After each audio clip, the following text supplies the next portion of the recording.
ನಮಸ್ಕಾರ ನನ್ನೆಲ್ಲ ಆತ್ಮೀಯರಿಗೂ. ನಾನು ನಿಮ್ಮ ಸಾರಥಿ ಶಬರಿನಾಥ್, ಕರ್ನಾಟಕ ಚಾಲಕರ ಯೂನಿಯನ್ನಿಂದ.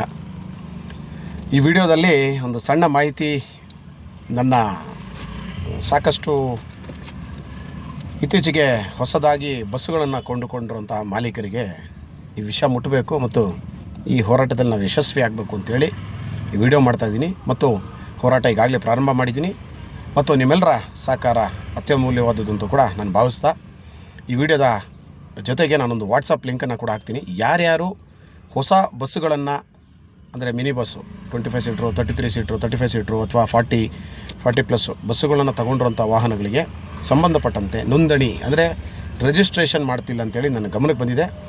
ನನ್ನ ಹತ್ರ ಕೂಡ ನಮ್ಮ ಚಾಲಕ ಮಿತ್ರ ಒಬ್ಬರು, ನಮ್ಮ ಸಂಘಟನೆಯ ಸದಸ್ಯರು ಕೂಡ ಒಂದು ಮಿನಿ ಬಸ್ಸನ್ನು ತಗೊಂಡಿದ್ದಾರೆ. ಅವ್ರದ್ದು ಕೂಡ ನೋಂದಣಿ ಸಮಸ್ಯೆ ಆಗಿದೆ. ಹಾಗಾಗಿ ಈ ವಿಡಿಯೋ ಮಾಡ್ತಾ ಇರೋದು ಕೂಡ ಇದೇ ರೀತಿ ಸಾವಿರಾರು ಜನ ಚಾಲಕರಿಗೆ ಈ ಸಮಸ್ಯೆ ಆಗಿದೆ ಅಂತ ನನ್ನ ಗಮನಕ್ಕೆ ಬಂದಿರೋ ಕಾರಣ ಇದಕ್ಕೆ ಒಂದು ಹೋರಾಟ ನಾವು ಪ್ರಾರಂಭ ಮಾಡಬೇಕು ಮತ್ತು ಇದರ ಹಿಂದೆ ನಡೀತಾ ಇರತಕ್ಕಂತಹ ದೊಡ್ಡ ಮಟ್ಟದ ಭ್ರಷ್ಟಾಚಾರವನ್ನು ಎಳೆಯಾಗಿ ಮುಂದಿನ ವಿಡಿಯೋಗಳಲ್ಲಿ ನಾನು ಬಿಚ್ಚಿಡ್ತೀನಿ. ಇದಕ್ಕೆ ಕಾರಣಕರ್ತರಾದಂತಹ ಮಹಾನ್ ಭ್ರಷ್ಟ ನಾಯಕರೇ, ಅಧಿಕಾರಿಗಳೇ, ಕಾಯ್ತಾ ಇರಿ. ನಿಮ್ಮ ಭ್ರಷ್ಟಾಚಾರವನ್ನು ಯಾವ ರೀತಿ ನಿಮ್ಮ ಭ್ರಷ್ಟಾಚಾರದ ಬಾಲವನ್ನು ಕಟ್ ಮಾಡ್ತೀನಿ ಅಂತೇಳಿ ಮುಂದಿನ ದಿನಗಳಲ್ಲಿ ನೋಡ್ತಾ ಇರಬೇಕು. ಅದಕ್ಕೆ ನಿಮ್ಮ ಸಹಕಾರ ಕೂಡ ಇರುತ್ತೆ. ಖಂಡಿತ ನನ್ನ ಹೋರಾಟ ಯಶಸ್ವಿ ಮಾಡ್ತೀನಿ.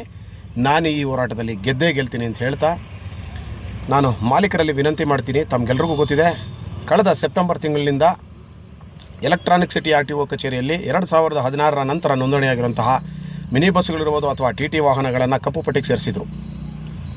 ಅದು ಕೂಡ ಒಂದು ರೀತಿಯ ಹಿಟ್ಲರ್ ದರ್ಬಾರ್. ಈ ಭ್ರಷ್ಟ ಅಧಿಕಾರಿಗಳಿಗೆ ಹಣ ಬೇಕು ಅಂದಾಗ ಏನು ಬೇಕಾದ್ರೂ ಮಾಡೋ ಮಟ್ಟಕ್ಕೆ ಇಳಿತಾರೆ ಅನ್ನೋದನ್ನು ನೀವು ಕೂಡ ಗಮನಿಸಬೇಕಾಗ್ತದೆ.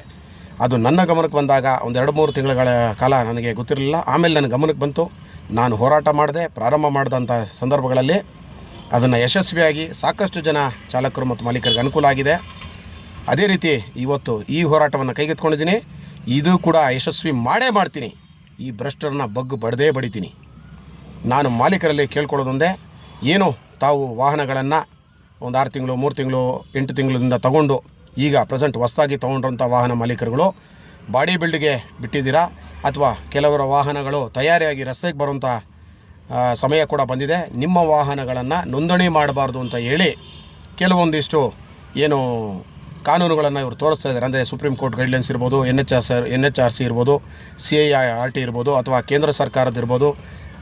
ಇದೆಲ್ಲದಕ್ಕಿಂತ ಮೀರಿ ಬಸ್ ಬಾಡಿ ಕೋಡ್ ಅಂತ ಹೇಳಿ ARI ಸರ್ಟಿಫಿಕೇಟ್ ಇದ್ರೇ ನಾವು ಮಾಡೋದು ಅಂತ ಹೇಳಿ ಈ ಕೆಲವು ಭ್ರಷ್ಟ ಅವಿವೇಕಿ ಅಧಿಕಾರಿಗಳು ಹಗಲು ದರೋಡೆ ಮಾಡಲಿಕ್ಕೆ ಹೊರಟಿದ್ದಾರೆ ಮಾಲೀಕರನ್ನು. ಇದಕ್ಕೆ ನಾನು ನೇರವಾಗಿ ಆ ಭ್ರಷ್ಟ ಅಧಿಕಾರಿಗಳನ್ನು ಪ್ರಶ್ನೆ ಮಾಡ್ತೀನಿ. ನೀವು ಈ ರೂಲ್ಸ್ ಎಲ್ಲ ನೋಂದಣಿ ಸಮಯದಲ್ಲಿ ಕೇಳ್ತೀರ ಅಂದಮೇಲೆ ಆ ರೂಲ್ಗೆ ನಾವು ಭದ್ರಾಗಿರ್ತೀವಿ. ಆದರೆ ಅದೇ ರೂಲು ನಿಮಗೂ ಅನ್ವಯ ಆಗುತ್ತೆ. ಕೇಂದ್ರ ಸರ್ಕಾರದ ನಿಯಮದ ಪ್ರಕಾರ ಪರ್ಮಿಟ್ಗಳು ಕೂಡ 2100 ರೂಪಾಯಿ ಚಲನ್ಗೆ ನಮ್ಮ ಮಾಲೀಕರಿಗೆ ಸಿಗಬೇಕು. ನೀವು ಇಷ್ಟ ಬಂದಂಗೆ 80,000, 90,000, ಲಕ್ಷ ಇದೆಲ್ಲ ಯಾವ ಮಾಲೀಕರು ಕೊಡೋಕ್ಕೆ ತಯಾರಿಲ್ಲ. ನೀವು ನಿಮ್ಮ ರೂಲ್ಸನ್ನು ಫಾಲೋ ಮಾಡಿ, ನಾವು ನಮ್ಮ ರೂಲ್ಸನ್ನು ನಾವು ಫಾಲೋ ಮಾಡಲಿಕ್ಕೆ ತಯಾರಿದ್ದೀವಿ. ಹಣ ಕೊಟ್ಟರೆ 70,000 ಕೊಟ್ಟರೆ ಬೆಳಗ್ಗೆ ಕೊಟ್ಟರೆ ಸಂಜೆ ಪರ್ಮಿಟ್ ಕೊಡ್ತೀರಾ. ಅದೇ ಯಾರೋ ನಮ್ಮ ಮಾಲೀಕರೊಬ್ಬರು ಒಂದು ವಾಹನ ಇಟ್ಕೊಂಡು ಬಂದು ನೇರವಾಗಿ ನಿಮಗೆ ಚಲನ್ ಕಟ್ಟಿದ್ರೆ ಅವನಿಗೆ 1 ತಿಂಗಳು, 1.5 ತಿಂಗಳು, 2 ತಿಂಗಳು ಅಲಿಸ್ತೀರಾ? ಎಲ್ಲವೂ ದಾಖಲೆ ಸಮೇತ ಬಿಡುಗಡೆ ಮಾಡ್ತೀನಿ. ನಿಮ್ಮ ಹಣೆ ಬರಹನ ವಿಡಿಯೋಗಳ ಮುಖಾಂತರ ಮಾನ್ಯ ಮುಖ್ಯಮಂತ್ರಿಗಳ ಗಮನಕ್ಕೆ ತಂದೇ ತರ್ತೀನಿ. ಇದನ್ನು ನಿಮ್ಮ ಭ್ರಷ್ಟಾಚಾರ, ನಿಮ್ಮ ಲೂಟಿಗಳನ್ನು ತಡಿತೀನಿ. ಯಾಕೆಂದರೆ ಆಡಳಿತದಲ್ಲಿ ನಿಮ್ಮ ಆಟಗಳು ಪ್ರತಿಯೊಂದು ನನ್ನ ಬಳಿ ಇದೆ. ನಿಮಗೆಲ್ಲ ಗೊತ್ತಿದೆ. ಆಗಲೇ ಟೆಂಡರ್ಗಳಲ್ಲಿ ಏನೇನು ಗೋಲ್ಮಾಲ್ ಮಾಡ್ತಿದ್ದೀರಾ, ಬೇರೆ ಬೇರೆ ವಿಚಾರಗಳಲ್ಲಿ DL ಟ್ರ್ಯಾಕ್ ಇರ್ಬೋದು, ಮತ್ತೊಂದು ಇರ್ಬೋದು, ಕಟ್ಟಡ ಕಟ್ಟೋದಿರ್ಬೋದು. ಈಗ ಮಾಲೀಕರ ಜೋಬಿಗೂ ಕೈ ಹಾಕಕ್ಕೆ ಬಂದಿದ್ದೀರಾ. ಇದು ತುಂಬ ದಿನ ನಡೆಯೋದಿಲ್ಲ. ಕೇಂದ್ರ ಸರ್ಕಾರ ನಿಮ್ಗೆ ಏನು ಹೇಳಿದೆ ಅದನ್ನು ನೀವು ಫಾಲೋ ಮಾಡಿ, ನಾವು ಫಾಲೋ ಮಾಡ್ತೀವಿ. ನಮಗೂ 2100 ರೂಪಾಯಿ ಚಲನ್ ಬೇಕು. ನಮ್ಮ ಮಾಲೀಕರೇ ಖುದ್ದಾಗಿ ಬರ್ತಾರೆ, ಫೀಸನ್ನು ಕಟ್ತಾರೆ. ಅವ್ರಿಗೂ ಕೂಡ ನೀವು ಇನ್ ಟೈಮಲ್ಲಿ ಪರ್ಮಿಟ್ಗಳನ್ನು ಇಶ್ಯೂ ಮಾಡೋವಂಥ ಕೆಲಸ ಆಗಬೇಕಾಗ್ತದೆ. ಯಾಕೆ ಅಂತ ಹೇಳಿದ್ರೆ ಅವರು ಸುಮ್ಮನೆ ತಂದಿಲ್ಲ. ಲಕ್ಷಾಂತರ ರೂಪಾಯಿ ಬಂಡವಾಳ ಹಾಕಿ 6 ತಿಂಗಳು, 5 ತಿಂಗಳು ಕೈಯಿಂದ EMI ಕಟ್ಟಿ, ಇನ್ಶೂರೆನ್ಸ್ಗಳನ್ನು ಕಟ್ಟಿ ವಾಹನಗಳನ್ನ ತಗೊಂಡು ದುಡಿಮೆ ಮಾಡಲಿಕ್ಕೆ ಬರೋವಂಥವ್ರು. ಅದರಲ್ಲಿ ನಿಮ್ಮ ಭ್ರಷ್ಟ ಅಧಿಕಾರಿಗಳು ಏನೇನು ಮಾಡ್ತಾರೆ ಅನ್ನೋದು ಮುಂದಿನ ದಿನಗಳಲ್ಲಿ ದಾಖಲೆ ಸಮೇತ ಬಿಡುಗಡೆ ಮಾಡ್ತೀನಿ. ಇದು ಸ್ಯಾಂಪಲ್ಲು. ಮುಂದೆ ಸಂಪೂರ್ಣ ದಾಖಲೆ ಈಗಲೂ ಇದೆ. ಇದು ನಮ್ಮ ಮಾಲೀಕರಿಗೆ ಎಚ್ಚರಿಕೆ ಆಗಲಿ ಅಂತ ಅವರು ಎಚ್ಚೆತ್ಕೊಂಡು ನನ್ನ ಜೊತೆ ಸಹಕಾರ ಕೊಡಲಿ ಅಂತೇಳಿ ಆಗಲೇ ಒಂದು 25-30 ಜನ ನನ್ನ ಗ್ರೂಪಲ್ಲಿ ಬಂದಿದ್ದಾರೆ. ಇನ್ನೂ ಸಾಕಷ್ಟು ಜನ ಈ ಗ್ರೂಪಲ್ಲಿ ಸೇರ್ತಾ ಇದ್ದಾರೆ. ನಿಮ್ಮ ಭ್ರಷ್ಟಾಚಾರಕ್ಕೆ ಒಂದು ಕೊನೆಯನ್ನು ಖಂಡಿತವಾಗೂ ನಾವು ಮಡಗ್ತೀವಿ. ನೀವು ಹೇಳ್ದಂಗೆಲ್ಲ ಕುಣಿಯೋಕ್ಕೆ ನಿಮ್ಮ ಸ್ವಂತ ಆಸ್ತಿ ಅಲ್ಲ ಸಾರಿಗೆ ಇಲಾಖೆ. ಅರ್ಥ ಆಯ್ತಾ? ಭ್ರಷ್ಟರೇ ಎಚ್ಚರ.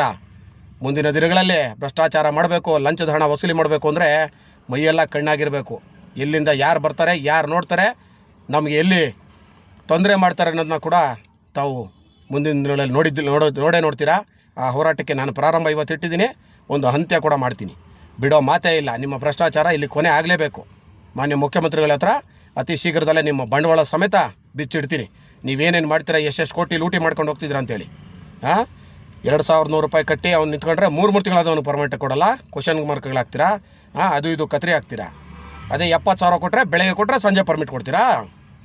ನೋಡೋಣ ಅದು ಹೆಂಗೆ 70,000 ಈಸ್ಕೊಳ್ತೀರಾ. ನಾನು ಇನ್ನು ಮೇಲೆ ನೋಡ್ತೀನಿ. ನನ್ನ ಮಾಲೀಕರೇ ಬರ್ತಾರೆ ಅಲ್ಲಿಗೆ, ಫೀಸ್ ಕಟ್ಟಿಸ್ತೀನಿ, ಪರ್ಮಿಟ್ ಕೊಡಬೇಕು ಇನ್ ಟೈಮ್.